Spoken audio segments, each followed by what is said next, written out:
I'm just going to start a backup recorder now. It's always good to have more than one because sometimes they fail. You know it is. I'm in Oxford, UK.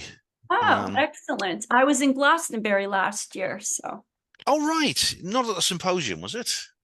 I had done a conference there with Portal to Ascension, and then I did a retreat. I had a retreat. We All went right. to Agile and yeah, It's lovely there. Yeah, I went to the yeah. Glastonbury Symposium last year. It was brilliant. Where's the? I'm just waiting for the backup recorder to come on. Things going a bit slow. Probably. It's taking its time. Don't worry. We'll start, Laurie. We'll start. Okay. Okay, do you want me to pause? Because I can pause. Oh, here it comes. Right. So I Uh, just.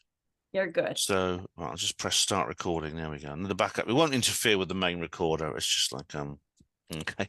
So. How are you doing? You all right? I am You good. I am Oh, really good. great. Yeah. Brilliant. This is we're on the HPANWO show on the HPANWO radio, and I've got Laurie Wheeler with me. So it's great to talk to you again. It's great to talk to you at last. Um, I've got to thank this lady, a lady who put me in touch with you.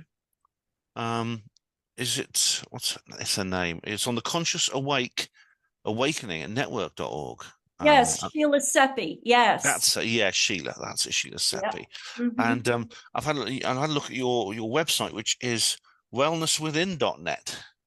Yes. Oh, great. That's now if any listeners want to check that out, you'll find it at in the show notes. So you can find out everything Laurie and I are talking about. You'll be able to find out more about. So that's great. Tell us a bit about yourself and what you do, Laurie. Oh, goodness. Okay. Well, I have been in energy work for about 30 something years now. And I kind of came by way of it. Well, I've always channeled. I used to channel, or I have channeled Yeshua, Jesus, since I was 5 years old. So I've channeled for many, many years. And but I had sort of an awakening when my family and we built a house in New York State, and we built it on, which, unbeknownst to me, native burial ground. So it sort of gave me a rude awakening spiritually. I would say sort of a punch in the head is more like it. But also, it was toxic water, well water, and we became sick in many different ways. And so I lost my memory. And what I had to do was I really had to learn how to become intuitive because there was nothing else to really rely on. I couldn't rely on my memory to tell me things. And so, when push comes to shove, you don't get a choice through that. So that's sort of how my second awakening came. But also with the spirits on the land, I also learned how to cross spirits over, how to work on the other side, across the veil. And I learned to bilocate, which is, if people don't know what that is, it's being in your present moment, but also being in another time. And so it was quite interesting how they taught me, Spirit taught me how to do that. So that's Awesome. kind of how I came into it a while ago. And from there, it's just progressed through my desire to learn more. And I've had many experiences, and I work with many interdimensionals, angelics, codes, all kinds of things. Yeah. It's kind of like a mediumship type experiences you have. Oh, yeah. I mean, the channeling. You see, like it's interesting that you had this experience of your house because I know several people have had this experience with their house of Ah, the burial grounds, the Amerindian burial grounds, which sometimes date back to prehistoric times, and the idea that spirits appear a lot happens. I mean, there's a guy called Keith Linder actually. He lived. I don't know if he's in the house anymore because it was so haunted, but he had a house near Seattle in on the other side of the United States, and it was a brand new house, but it was he was having so many ghostly experiences. And my friend Steve Mera went to his house and did a research. He went all the way there to check it out, and that was on a burial ground as well. And funnily enough, he was also channeling I did channeling. So the word these things appeared spontaneously, but mhm. he also he experienced the ghost of Irish immigrants as well from from the past, from the colonial era, things like that. But Mhm. you know, but now you mentioned Yeshua. No, I don't know what it'd be like because I know that Americans tend to be more religious. I mean, I know that in this country there are people who are Christian, Right. probably more so in America. But and of course, lots of people believe in Jesus and they believe in Jesus Christ. Um, but I don't know how do they respond to you saying that you were like having conversations with him in that way? Well, I think I was very careful who I would tell that to, of course. And I Hmm. was brought up in Catholic understanding. That lasted till I was in sixth grade. And then I decided that didn't work for me anymore at a young age. So I guess I don't know really why it was necessary, but it was part of my family culture. So, but I would have regular conversations with him and I could see him. He would come and speak to me. He still comes and speaks to me, uh, actually frequent enough, I would say. So he's still in my path, and but I think he's in many people's paths, and he's here for us. You know, his spirit of coming into Christ consciousness and understanding what that is, and opening our hearts and dropping into our hearts. You know, that's what he's about, and yeah, I think that's what our time is about. So I'm sure he's with many people. It shouldn't be too controversial, really, because let's face No. it, when people pray, what are they doing? Right. Yeah. They're saying they're communicating with this divine spirit, Jesus, Right. and what's there's nothing. I mean, I know that it could be controversial in some areas. I mean, but I don't think I personally think there's absolutely nothing wrong with that. I mean, it's people express their faith in different ways. There was a lady called Shirley Bolstock I interviewed. She's from a very Orthodox Jewish background. Her family, but they accepted her. They accepted her as she was. Are your family okay with you and what you do? If you Uh, don't answer if you don't want to, no, but no, that's fine. mm, You know, I've written a book. I asked them to read. They were brought up in some of it. They know what I do. You know, whether they believe or don't believe, we really don't talk much about it. They're not where I am in my understanding, but that's okay. I really can respect wherever they are, wherever they need to come into, and you know, there's this mutual respect that goes on. But that's good. beyond it, I don't know. But it's good you found this kind of détente because I've had to do the same with my family because I believe a lot of things which they don't. My daughter's a bit more open-minded since she got older, but she wasn't as a teenager. So that's good. It's good you managed to do that. On the subject of bilocation, now I've heard that word a few times, and this is something I believe happened spontaneously to me at some point. I was actually at a UFO type conference, a UFO paranormal conspiratorial type conference, and I suddenly found myself in the very same room, but it was different. A few things were different. Like there was a big table and people were sitting around it, and they were dressed, I would say, in a kind of retro way, and it was. I believe I possibly saw something that happened in that room many years earlier, many decades earlier. It only lasted for a few seconds, and no one actually saw me where I was in the room. I was in the room with them, but none of them saw me. And then suddenly I was just back where I came from. Um, Mhm. would that be a good description of bilocation? Yeah, as long as you are aware that you're in that room and simultaneously, wherever you go, wherever else you go, you are there and you feel yourself, your presence there as well. Because you're, like it says, by location, you are in absolutely two locations.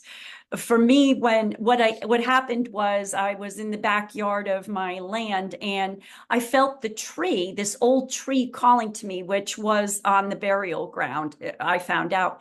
And I walked in the back and I leaned up against the tree and I was immediately taken to another place, but yet I was still in the place that I was. And it was very clear to me. I didn't know what that was called for some years after, quite a few years until I read more about it. it came to my understanding. But what was important is that I was to understand what was going on the land.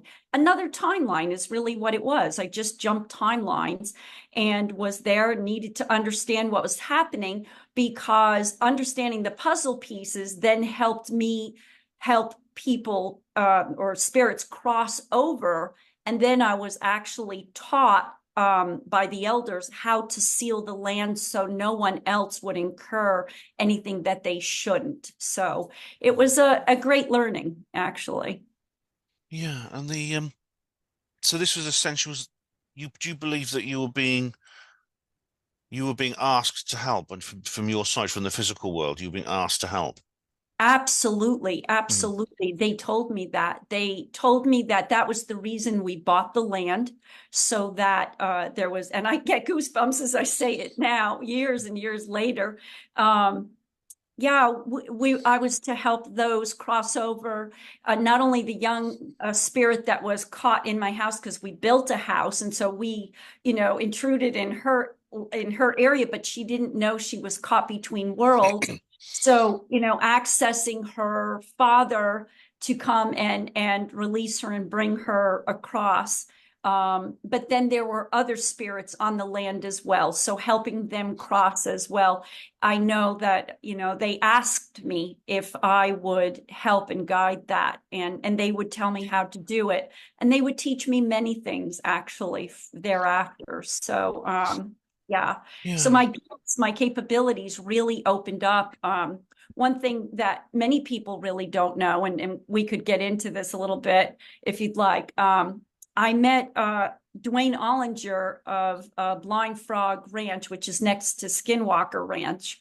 I met all him some right. years ago, maybe 7, 8 years ago at a conference. And actually, my husband met him first, who was in another place, and said, "You should have my wife read for you."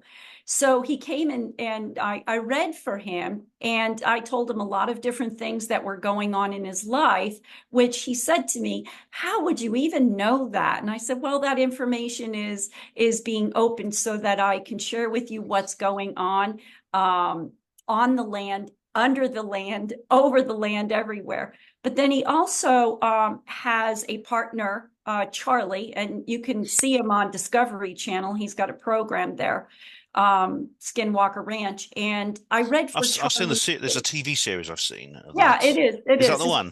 It's quite good. Yeah. Yeah, and there's several, but I think the latest one is very good. Yeah, well, they're getting Mm. in deeper. They're learning more, because there's a lot going on. There's multi-levels going on. You have the Native American factor happening there. You have the extraterrestrial factor. When we were on the land, one of the first times we did a shamanic journey. I led a journey, and actually the reptilians came above and came to see what we were actually doing on the land. I also met some gold beings, very small gold beings, which later on I actually found. Dwayne took us to some petroglyphs, and you actually can see the carvings in the stone of these beings that I met there.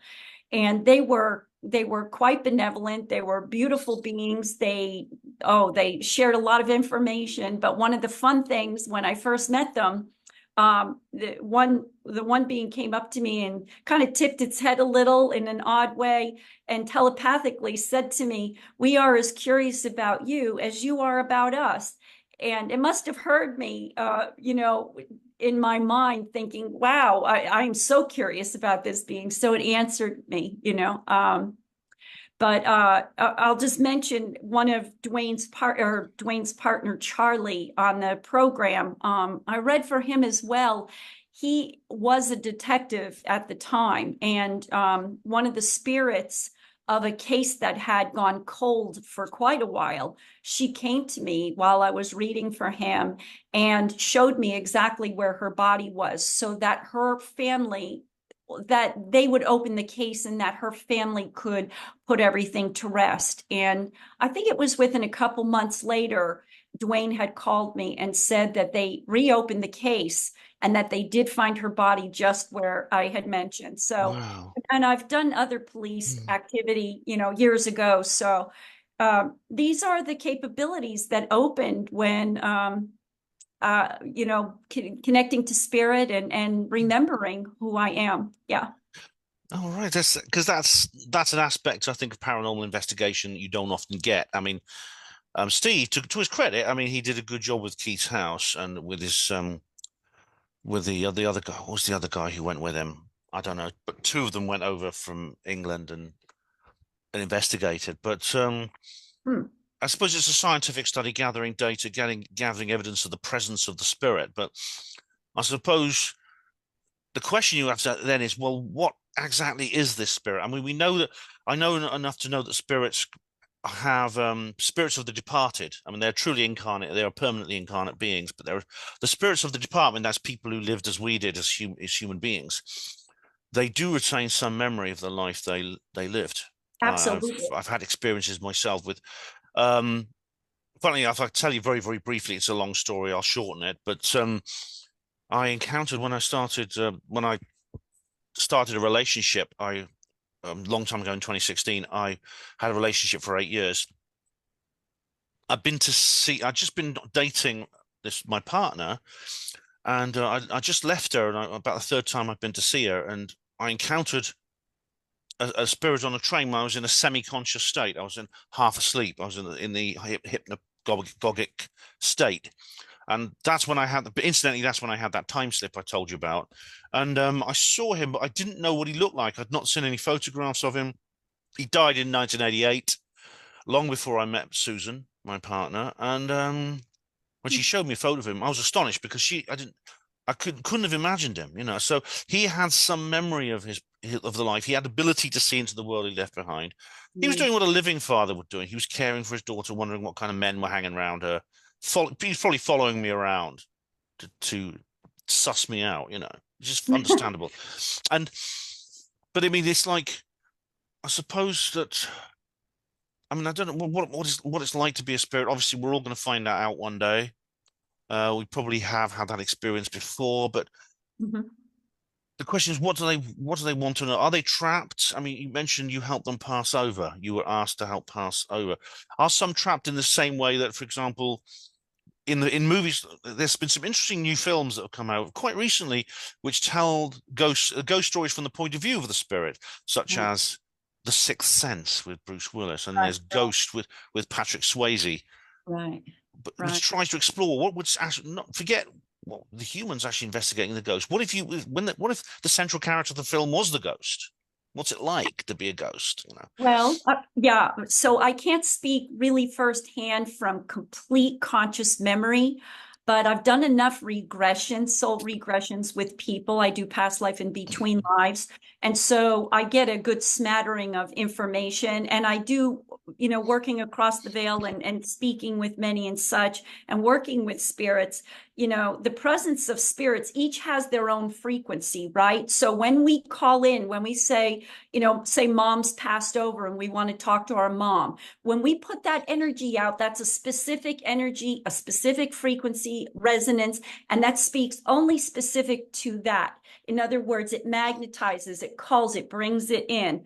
And usually often we have to be in a little bit different brainwave, not the beta, sometimes a little bit deeper, like more the alpha, where we're taking some deep breaths and quieting the mind. I think that's why when you were partially asleep, it came in for you, or why that happens for many people, and why we do hypnosis and all of that, because you're lowering your brain waves so that you can access the information and access them. And then oftentimes the ancestors, our ancestors will hang around to be part of our guidance system, because they really still feel strongly how they love and care about us, but it's in a bit of a different way than what we experience here on earth, because we have baggage and conditioning and things of that nature. Once you cross over, you don't have that like that. So it's different, yet it is a loving experience. And so when you talk about, like not completely crossing over, like let's use the movie Ghost, for example. Yes, there is a place that, so in other words, when a person's spirit leaves their embodiment, there's a time, and it's funny to talk about time, but there is a time lapse before they completely cross. And so some, if it's been a horrific death, a startling death, it depends on how attached they are to those that are still on Earth. There's different conditions why they will get stuck. And so, like on my land, there were many. What happened was there was a small war party that came upon a larger tribe and actually had killed many of the tribe. And so, because it was such a horrific death for many, those souls were still wandering on that land. I mean, we could, my dog knew it. She would bark in a certain area of the house.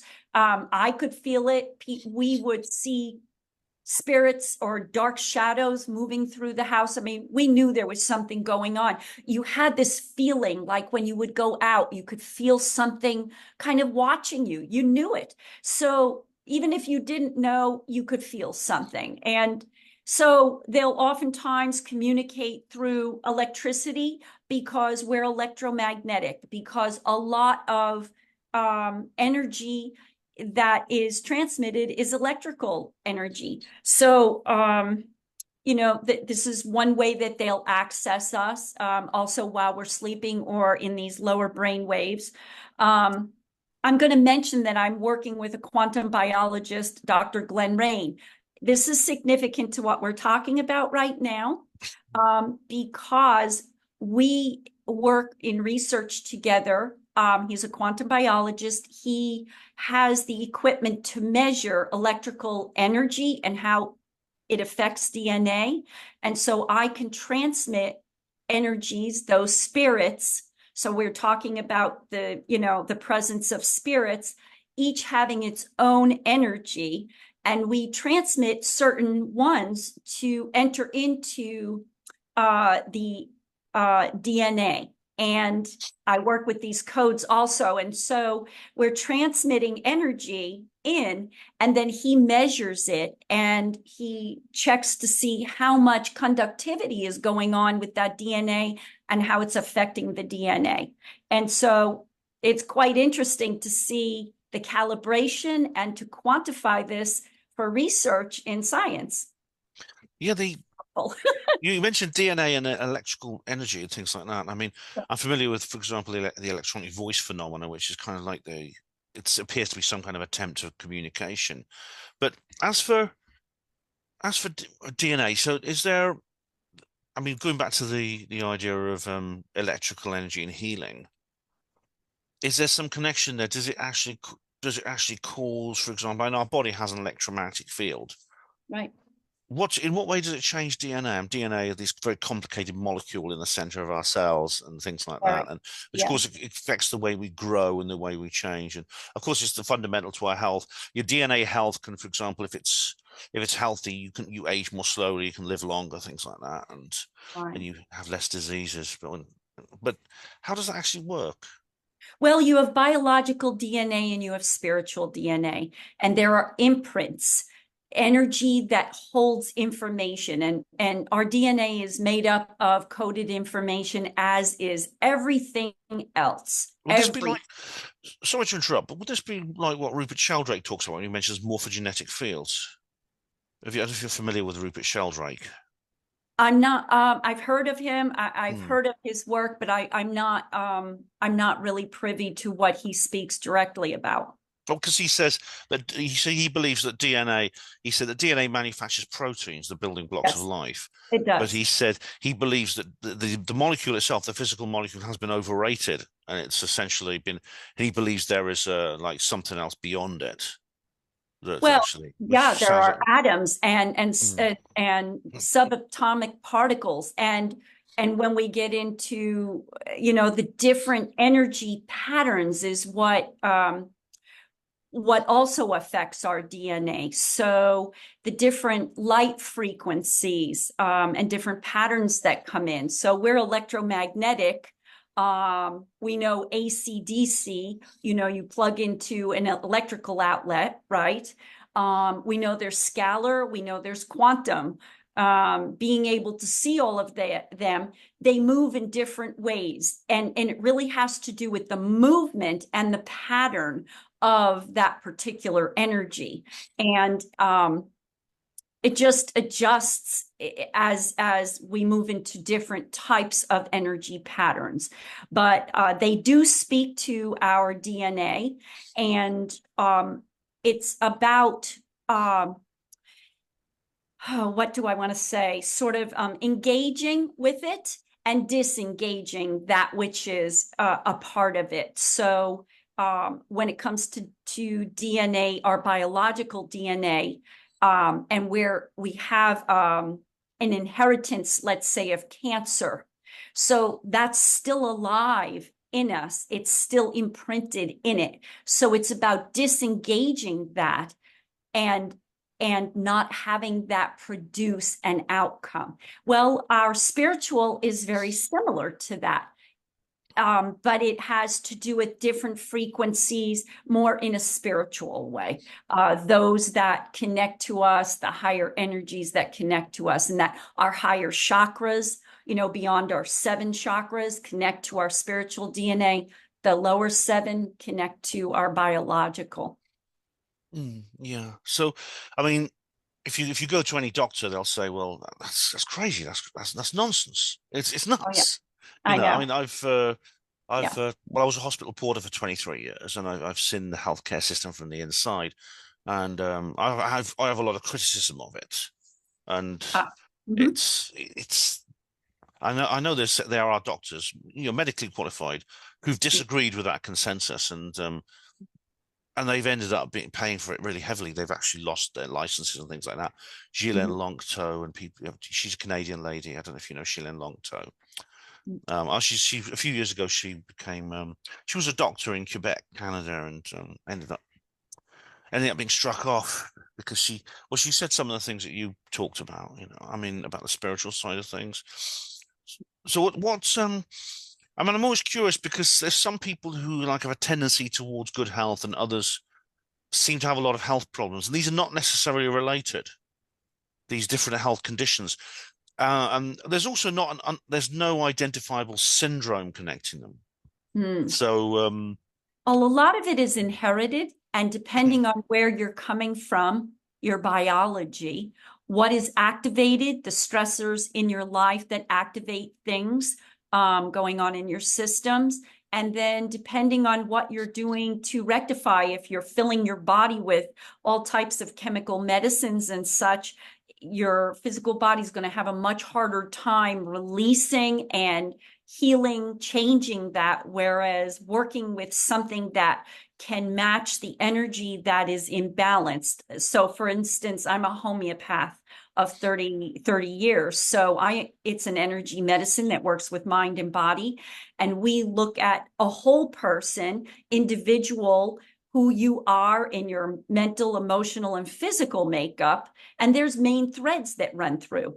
In traditional medicine and doctoring, they are more site oriented, I'll say. If you have a wart on your toe, if you have a bad back, if you have eczema, they're not looking at the whole person, not looking at the root situation. And so in order to clear something like, say, breast cancer becomes activated because you have a stress in your life with your mother, then that can be inherited. It can also be due to the stress. And then if you go and do chemotherapy, you may or may not release that completely from your system. Yeah, it's particular to every person what they're coming in to work through.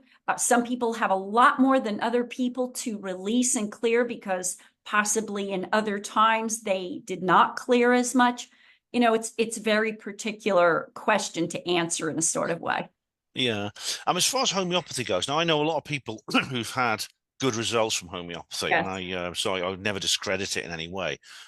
But the plausibility issue is it's very well known. Skeptics go on about this all the time. Yeah. Um, but it's so hyper diluted. You would have to drink a glass of water the size of the solar system to get one molecule of active ingredient because it's been diluted 100 times. So how does it work then if it's just water? It's not, though. It's not just water, it's energy. So energy transposed into either some substance, some type of medium, whether it be pellet, liquid, or whatever, sustained in that. And then, like anything. So, it's an example like this. If you looked at me in a grocery line and you gave me kind of a dirty look, it would make me feel a reaction. Okay. So, energy creates reaction, right? And I'm not the first to say this, Hmm. So it's what your reaction is. So when you find something that matches a lot of the symptoms and you're given something that also can create the opposite effect in the system, then you're going to have a reaction to that. Oh, I see. So it's a kind of like a it's why like works like a kind of vaccine then on a spiritual level. Then. Yes, kind of like a vaccine on a spiritual level. There's no actual substance in it, but there is energy. And we know energy. Like if you took a lamp cord and you plugged it into the socket, I can't see the energy, but I know there's energy in there, right? Well, the How do lights we on, know yeah. that?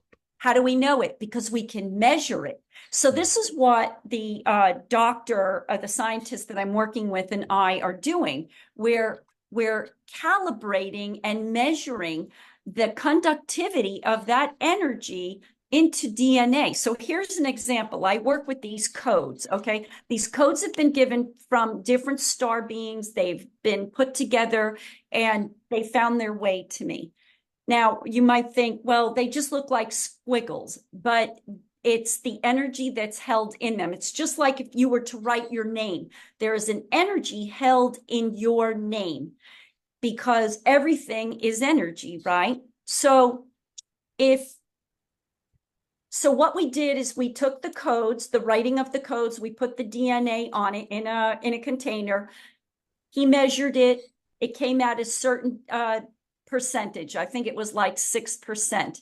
An hour later, he measured it after I activated the codes and transposed them into the DNA. Okay. And the amount of energy was 142%. What did we do different? Nothing except I activated those codes. I woke is not a good word. Yeah. I engaged with the energy. So if you and I were just to sit and look at each other, I wouldn't know exactly what you're thinking unless you tell me. And why? Because it reverberates to my ear and I make sense of the language. I can put it into a language I understand, but it's just energy moving to me. It's the same thing. It's activating and engaging. That's what activating is. It's engaging with something. Yeah, it's excuse me.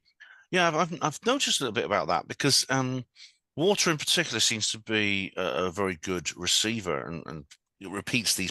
It can reproduce these patterns very well. I mean, Greg Braden, you know about Greg Braden, Heart Math Yeah. Institute. Yeah. He's written a book about that as well. And Mhm. I was interested in Masaru Emoto, this Oh, Japanese guy, yes. because he Hmm. froze. You know how he froze the water Hmm. and it would even just putting a sticker with a message on the side of the container would change how the water was actually came out. It's really interesting. Yeah. It's really interesting stuff. So you do like spirit adventure tours. What's that all about? I do. I love this aspect that I work in. I take people on retreat to different sacred places in the world. And we've been to Mexico, Peru, Hawaii. Last year we were in Glastonbury for 5 days, went to Tintagel, went to Merlin's Cave, Stonehenge, all, and we had amazing time. And then we went over to south of France to follow the Magdalene footpath to open up to the divine feminine.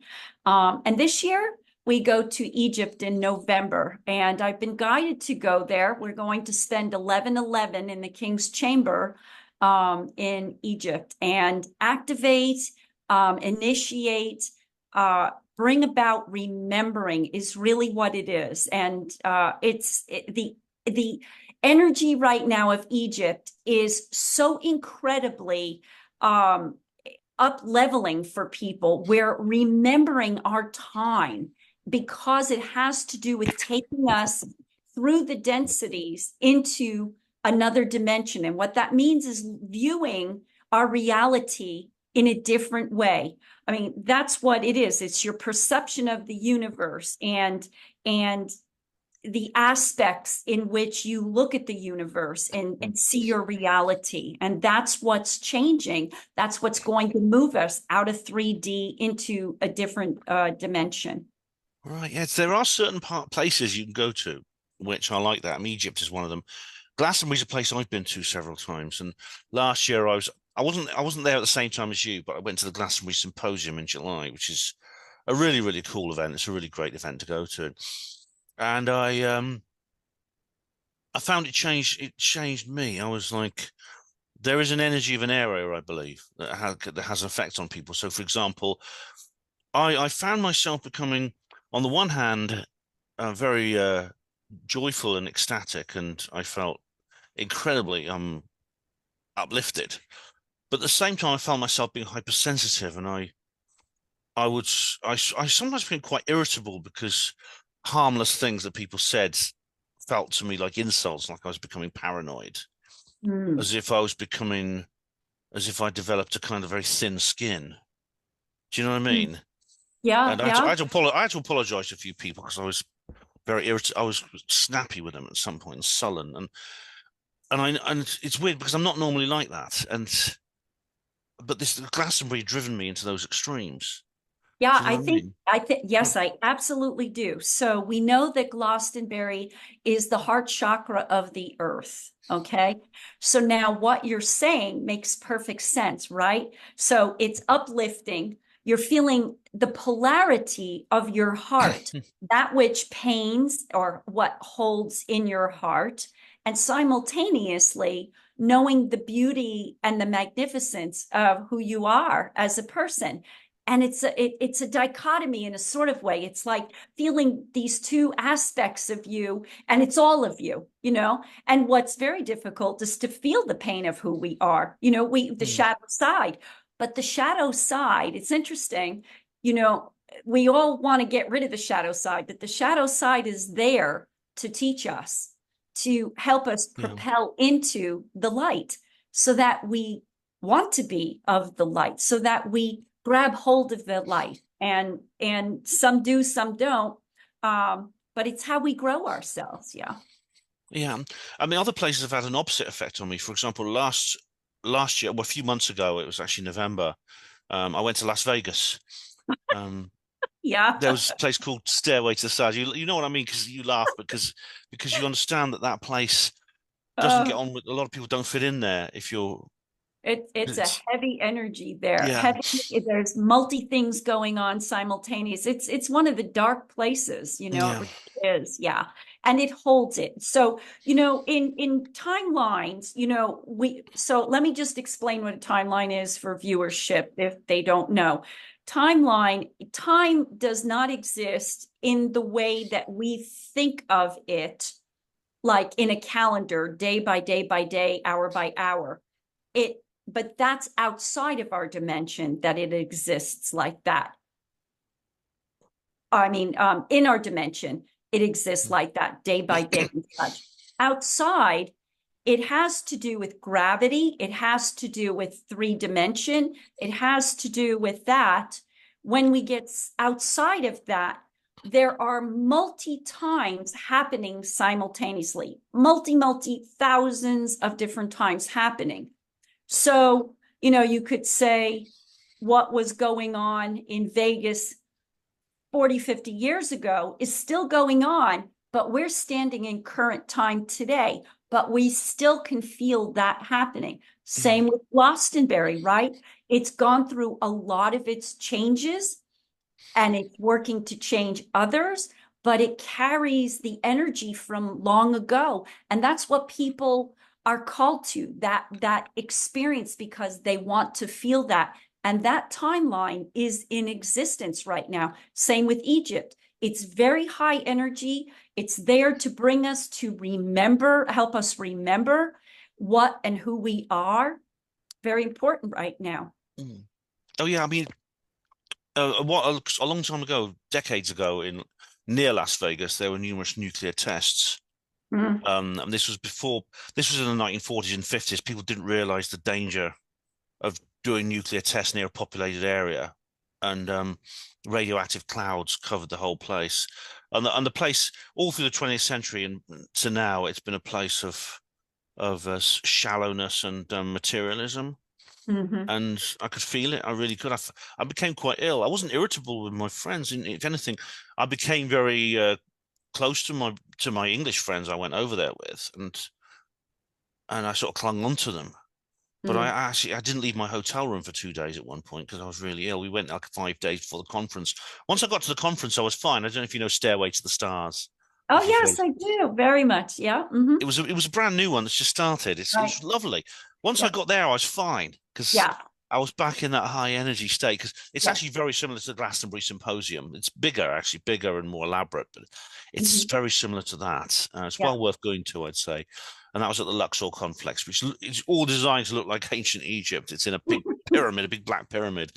Right. Um, but so I do think this sort of thing is real. It's of course because I mean I have illnesses that can't be treated. I mean I've had illnesses in my life, nothing life-threatening, luckily, but I've had annoying and painful and uncomfortable illnesses, such as eczema. I've had skin problems. I've had numerous skin problems. You mentioned, and although I take cream and I've done urine therapy and things like that, which the urine therapy is very good actually. It's much cheaper than any cream. You can just get it free from yourself. Right. Just wee in your bath, basically. It's That's simple right. as that. That's very good for your skin. But it's never it's sort of come and gone, but it's attached to it's connected to my state of mind, my state of being. Mhm. I've come down with other illnesses in the last few years. I split up with my partner, who I mentioned, and that was very painful.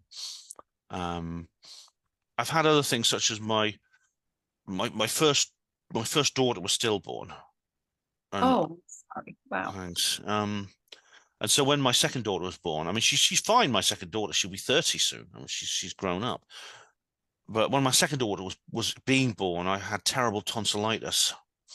Mhm. My throat just became and nothing would shift it. It felt to me like some kind of biospiritual mutiny, Mhm. like my very body was attacking me. Or myself or something subconscious was making me do this, and I'm still experiencing that today. Mhm. And I'm not even bothering. I haven't even bothered to go to my GPs because I know there's all they could do. They could give me some cream or something, but Mhm. it wouldn't do any good. Yes. So I had hands-on. The best results I've had is from hands-on healing, Mhm. which I had at a spiritualist church, which was really nice. So that's a bit like Reiki.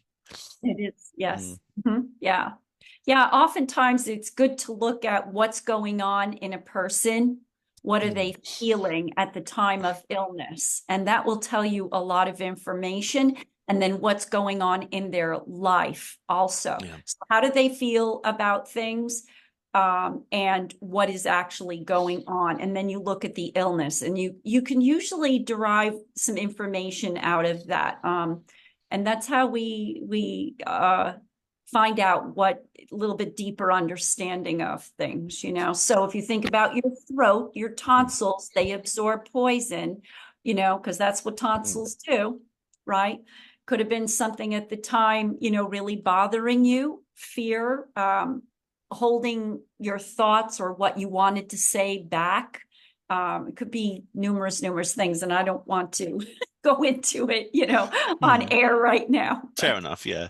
But yeah, I can see what you mean. Yeah, it's because my skin. I don't have the skin problems now. I don't have those anymore. Those are gone. I don't have hay fever anymore. yeah. But I've still, I still feel like I had an argument with my father and things like that, and that made me feel ill. Yeah. Um, So emotion really affects a person. yeah. So it's what we say in my scope of type of healing. If the ground is fertile, then it will grow. But if your ground isn't fertile, meaning if the stress isn't there, whatever it is that comes into contact, because you come in contact with all kinds of bacteria, viruses, fungus, you name it, every single day, really, all kinds of Hmm. microorganisms. Why is it that only at certain times you will get something? Well, Most this of is the time the you can ask somebody, it's something stress related affecting them. And maybe it's been for a little while and then, it happens, the reaction. this is the theory of the germ theory versus the Yeah. environment. I mean, I can't remember the actual term, but there was this debate between Louis Pasteur and Antoine Béchamp, these two French doctors, and Pasteur sort of won, and Pasteur became the kind of like Yes. the kind of godfather of modern medicine, which was about like, I mean, I understand hand washing. I understand you need to do that and things like that, but it got to the point where he was saying, well, basically, humans are best in a completely sterile environment, which is not true.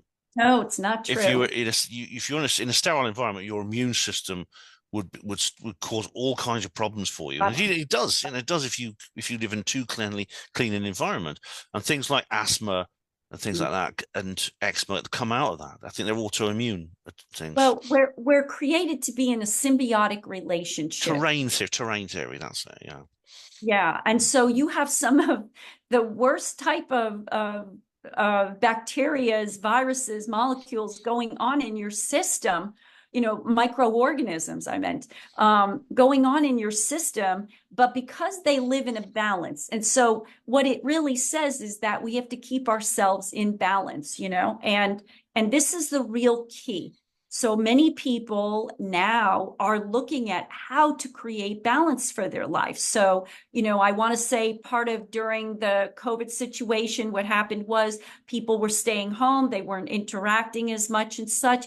And we began to look at ourselves and began to think about what was important, not important, making changes in our lives. And some of our friends and family we were disconnecting from because we realized they were creating problems in our lives, and so and this is still going on right now, but I think we came into a better awareness of this aspect for ourselves. Of course, the time is just right. This is when it's supposed to be happening as well. So yeah.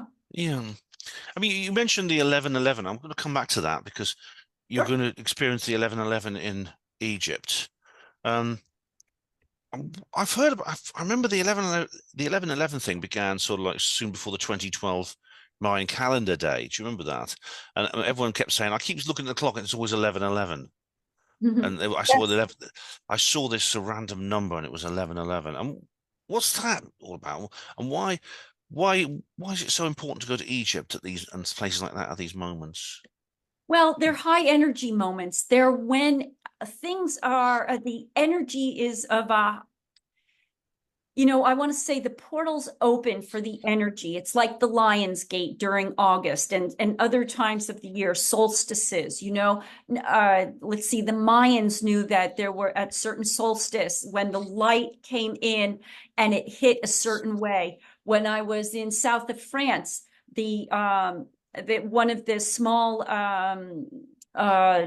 sanctuaries that were built with the statues through the stained glass on September 17th at a certain time of day, the light would come through the stained glass and highlight just a particular part on a statue that was information coded in that statue, in that understanding of what that statue meant. No other time throughout the whole year. So these times are very important for us. They allow us, enable us to activate and initiate new happenings for us. And so being in the King's Chamber, where so much goes on, so much history, so much energy is still there. So one of the beings that I work with, I channel the Sphinx actually, and have for a while. And I'll just let people know that I've been in the Sphinx. You're not allowed to go in it, but I've been in it. It's brought me in. And what it does is it teaches you who you are, why you're here. It opens up the path for a person to understand themselves. And so each sacred place has this, and at certain times it becomes activated. And so that's what we're going to be doing there is opening ourselves to be activated.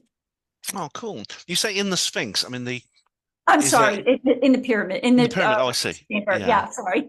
Sorry. You channeled the Sphinx. The Sphinx I is a do. yeah, because that is it's been revealed recently. It's much older than the other artifacts on the Giza Plateau. Maybe several millennia older.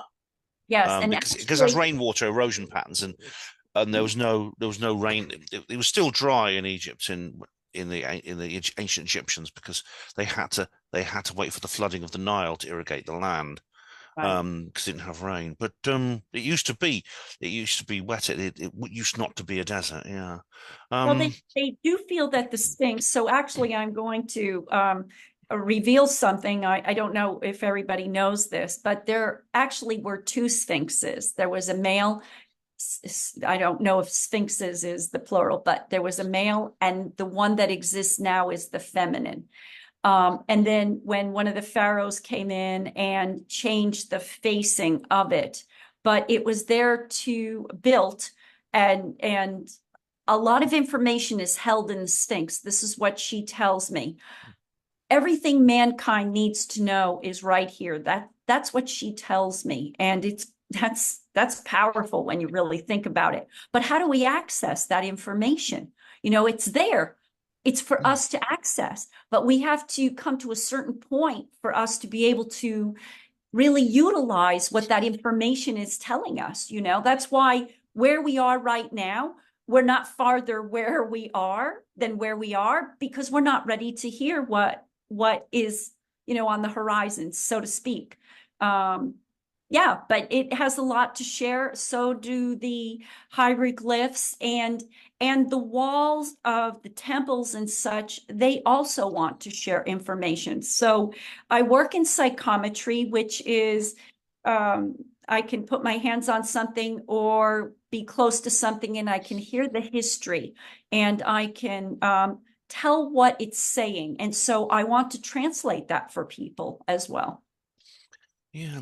That's true. Psychometry, of course, is another thing that the more open-minded police detectives will do, like this guy Yeah, Charlie you mentioned. Yeah, yeah. if they're more open-minded, they will. Of course, it's not admissible in court, but it could be very helpful to get into the stages where you can gather evidence and things like that. Yes. Yeah, definitely. That's. Do you believe, therefore, that humans are, in a sense, we've. Well, it's an ancient idea that is repeated in Christianity and Judaism and Islam, which is that we've fallen from a state of grace. This was the symbolic story of Adam and Eve. I mean, I don't believe Adam and Eve literally existed, but it's an allegorical tale about our relationship with the divine, that we fell Hmm. from a state of grace, and the mission of humanity is to return to that state. Hmm. Do you Right. believe that? Exactly. And I do. mm, But I assign a little bit of a concept is, when we call it fallen from grace, the only the only aspect of that I can really understand is that I haven't gone anywhere, and that nothing is different. It's my illusion that creates that. I am who I am. We are all magnificent souls. We learn through our egoic self. So that's what I believe it really talks about. But I don't believe that anything, I believe that I'm still divine in my way. I'm just coming back home to that. mm, Yeah, that's interesting. It's an interesting concept. I mean, it's the one thing the divine can't have, which is to become itself. Right. To because if it is all and knows all, I suppose maybe it just gets bored and thinks, Well, all you right, know, I let's don't know if it's such a board, a thing board. This is what I hear through the codes also.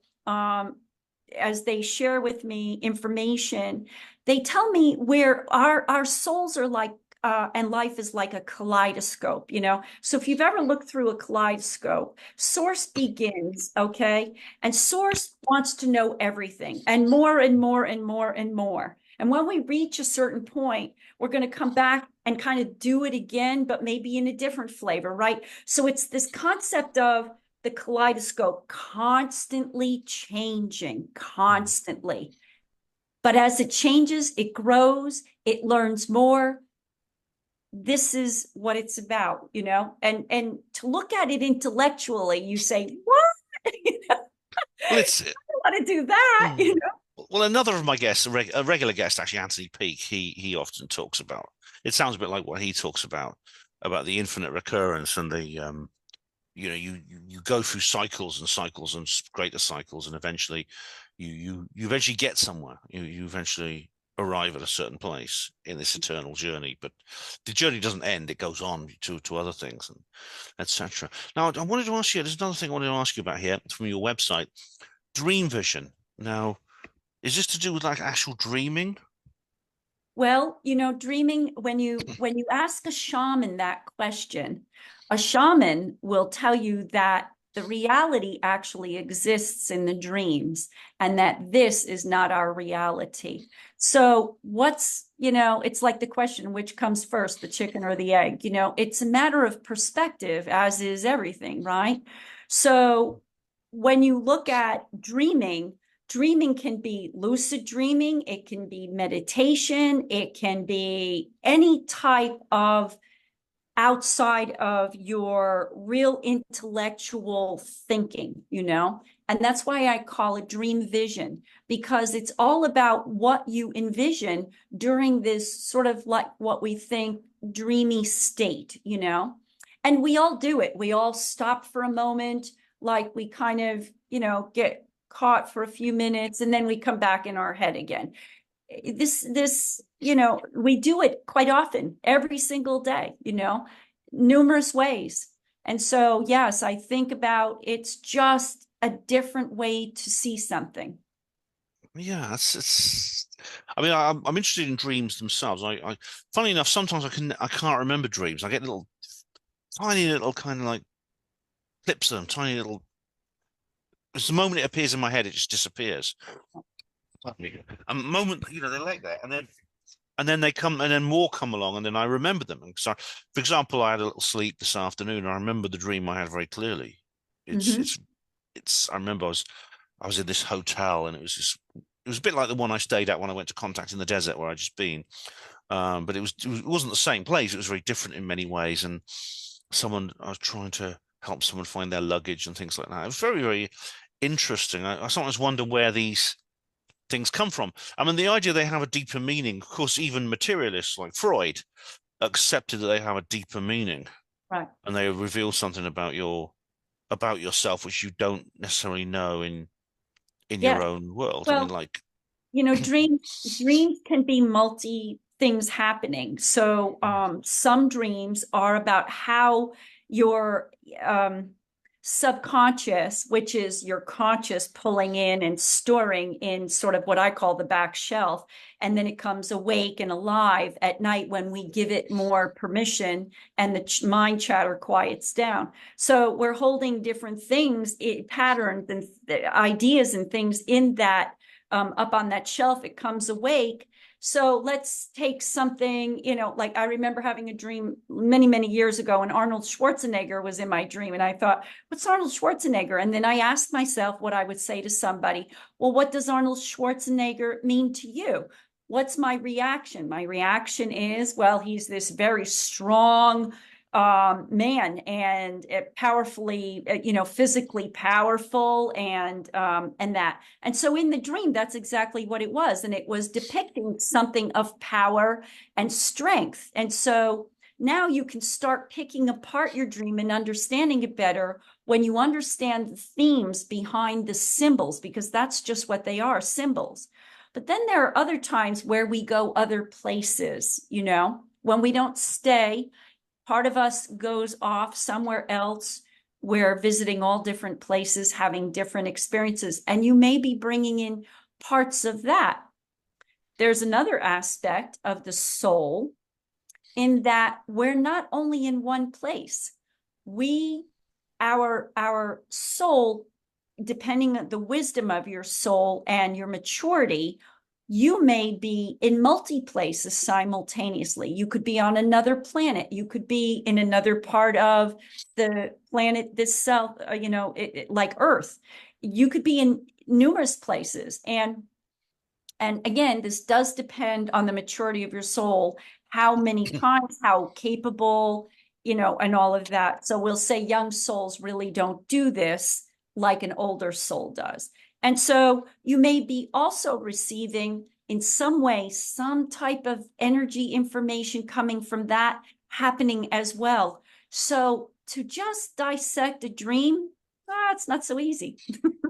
Yeah, I mean, in my dreams, I'm often in different places. Obviously, I don't feel I'm in a different place now. I mean, that's presumably I might bump into myself otherwise. I might actually meet myself, Right, which would be a right. bit embarrassing. I wouldn't know what to say to myself. But but is it like are you talking like different worlds, different dimensions, parallel universes, things like that?